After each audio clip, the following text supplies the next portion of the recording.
মানুষ নতুন বাংলাদেশের স্বপ্ন দেখছে বলে মন্তব্য করেছেন বিএনপির স্থায়ী কমিটির সদস্য আমির খসরু। আমির খসরু কি বলছেন মানুষের নতুন স্বপ্ন দেখছেন বলে শেখ হাসিনা পতনের পর, সেটা নিয়ে আমরা বিস্তারিত আলোচনা করব। শেখ হাসিনা পালানোর পরে বাংলাদেশের মানুষের জগতে একটা বড় ধরনের পরিবর্তন এসেছে বলে মন্তব্য করেছেন বিএনপির স্থায়ী কমিটির সদস্য আমির খসরু মাহমুদ চৌধুরী। তিনি বলেছেন তারা বাংলাদেশের মানুষ একটা নতুন বাংলাদেশের স্বপ্ন দেখছে। তাদের এই প্রত্যাশা পূরণে আকাঙ্ক্ষাকে চলতে হবে এবং সেটাকে ধারণ করতে হবে। তাদের প্রত্যাশিত নতুন বাংলাদেশের স্বপ্ন পূরণে আমরা সম্মিলিতভাবে অবশ্যই কাজ করব। এর জন্য জাতীয় ঐক্য আমাদের প্রয়োজন। শুক্রবার বিকেলে গতকাল বিকেলে রাজধানীর গুলশানে বিএনপি চেয়ারপারসনের কার্যালয়ে আন্দোলনকারীদের শরিক দল এবং গণফেডারেশনের সঙ্গে বৈঠক শেষে তিনি সাংবাদিকদের এসব কথা বলেন তিনি ন্যাপ ভাসানী এবং বাংলাদেশের নিপ্লস পার্টির সঙ্গে বৈঠক করবেন। আমির খসরু এক দফা আন্দোলনের সময় দেওয়া সংবিধান এবং রাষ্ট্র ব্যবহার সংজ্ঞা এবং অর্থনৈতিক মুক্তির লক্ষ্যে 31 দফা প্রস্তাবের কথা তুলে ধরেছেন।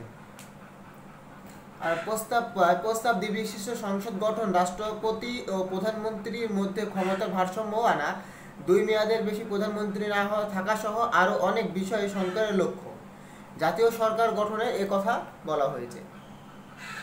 আমির খসরু বলেন এটা 31 দফা সংখ্যার আর প্রয়োজন বাস্তবায়নের জন্য যারা এই আন্দোলন সংগ্রাম ছিলেন আর সবাইকে নিয়ে জাতীয় সরকার গঠন করা হবে। কোনো পরিবর্তন দরকার হলে সেটা করা হবে। সংস্কার প্রস্তাবগুলো বাস্তবায়নের জন্য তারা জনগণের কাছে যাবেন, কারণ এই সংস্কার জাতির জন্য একটি প্রত্যাশা দরকার। বিএনপির নেতা বলেন নতুন বাংলাদেশ যে প্রত্যয়, সেটির জন্য আমরা সবাই কাজ করেছি। আমরা সবাইকে সহযোগিতা করেছি। ইতিমধ্যে অনেকগুলো ঘটনা ঘটে গেছে। আনসারের ঘটনা ঘটে গেছে। গার্মেন্টস এবং মিল কারখানায়, ওষুধ কারখানায় অনুপস্থিত তৈরি হয়ে গেছে।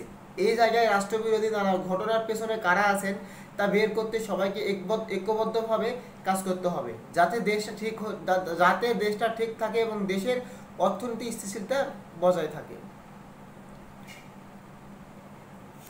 গণফোরাম সভাপতি মুস্তফা মহসিন মন্টু বলেন আমাদের সব থেকে বেশি প্রয়োজন জাতীয় ঐক্য। 31 দফা আমাদের সম্মিলিত মতামত।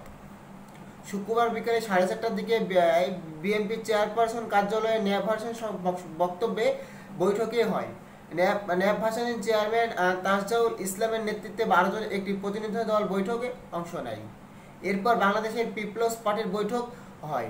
সন্ধ্যায় গণফোরামের সভাপতি মুস্তফা মহসিন মন্টু ও সাধারণ সম্পাদক সুব্রত চৌধুরী নেতৃত্বে 5 সদস্যের প্রতিনিধি দলের সঙ্গে বৈঠক হয়।